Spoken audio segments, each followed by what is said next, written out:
Okay, so this is a short video just explaining how to do a lateral flow test, which I'm currently doing twice a week. Obviously, if you want to, the instructions on the sheet provided in the box are usually quite straightforward. I just thought I'd do a quick video explaining it as well.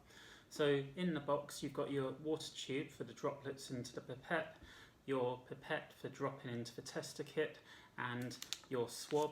I usually just get a piece of toilet paper, just to, not toilet paper, kitchen roll, just to put things on to guard against any drips. And I use a shot glass just for resting the pipette on so it remains upright.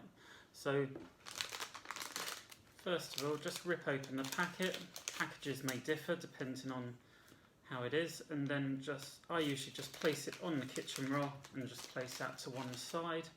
And then with the water, just drop 6 droplets into your pipette.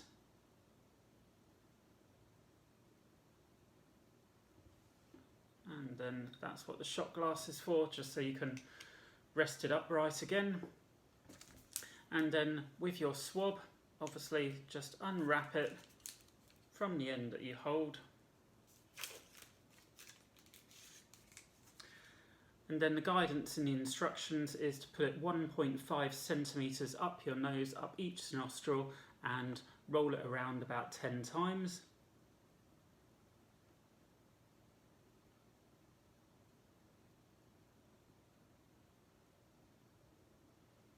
And if your nostrils are tight like mine, you can always pinch just to flare them a bit, so making it putting it up there a bit easier.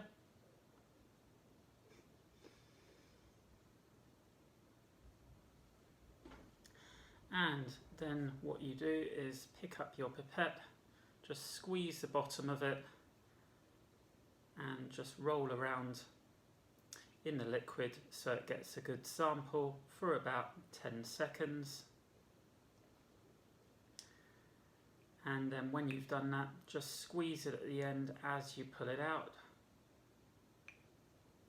And then that's what I have a kitchen towel for, just so I can place that on there so it doesn't drip anywhere. And then with your pipette, just push the lid on, and then you just want to place 2 drops in your tester bowl.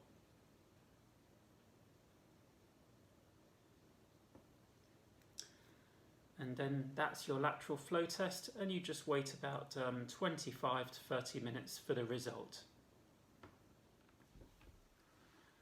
So, and then you wait 20 minutes, half an hour later, and you'll have your result, which unfortunately you probably can't see there because of the light, but it will be in the photo in this corner. So if you have 2 lines, by the C and the T on here, that indicates a positive result, even if it's a lower, fainter line.